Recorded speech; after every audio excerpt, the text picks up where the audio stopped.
ఓ గురువు గారు ఇలాంటి ఒక నర్తనశాల ఏర్పాటు చేసి మిమ్మల్ని అందరినీ కూర్చోబెట్టి ఎలా నేను బోధిస్తున్నాను, ఆ గురువు గారు కూడా బోధిస్తున్నాడు. బోధిస్తూ రాయ్ నేనేమైతే చెప్తాను అలాగే మీరు నడవాలి అని అన్నాడు. నా మాట ప్రకారమే మీరు మాట్లాడాలి, వినాలిరా అన్నాడు. సరే గురువుగారు మీకు లోబడతామండి అని అన్నారు. అంటే నాతో మాట్లాడే ప్రతి మాట కూడా పాటలాగా చెప్పాలి అని అన్నాడు.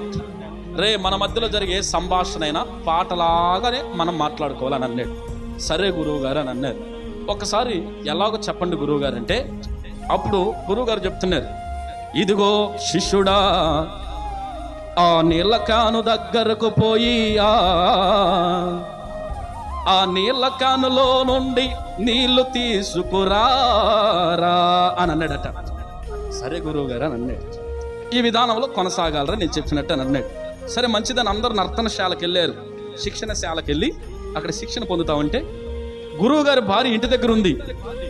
ఇంటి దగ్గర ఉండి అంత దూరాన్ని ఇల్లు ఉంది, కనుచూపు మేరలో పొయ్యి మంట పెడతా ఉంది, డేక్ష పెట్టి అన్నం పెట్టి. ఆ రవ్వ ఒకటి లెగిసి తాటాకులతో కప్పిన గుడిసెలు కదా అవన్నీ, ఆ పాకలు కదా, ఒకటి వెళ్ళి గుడిసెలో పడింది, ఆ పాకాలో పడింది, మండుకుంటా ఉంది.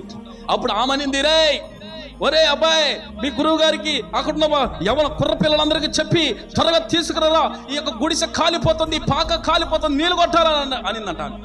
అనేసరికి పరుగు పరుగుని వెళ్ళి ఓ గురువు గారు అని అన్నాడట.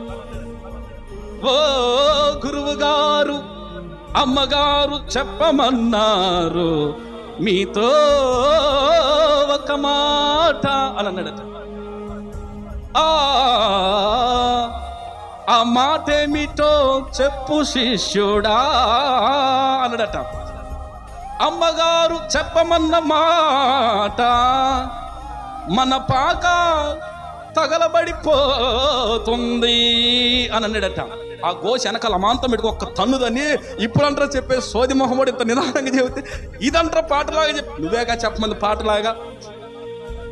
పక్కన వాళ్ళ మాట వింటే కొంప కొల్లేరైపోద్ది, గురువుల మాట వింటే కొంప నాశనం అయిపోద్ది. నీ ఎదురింటి వాళ్ళ మాట వింటున్నావా, నీ కాపురంలో సిచ్చిపడుతుంది. అర్థమవుతుందా?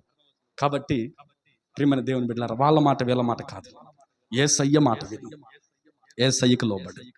యేసయ్య నిన్ను ఉద్ధరించగలిగిన వాడు, నీ జీవితాన్ని సర్ది చెప్పగలిగిన వాడు.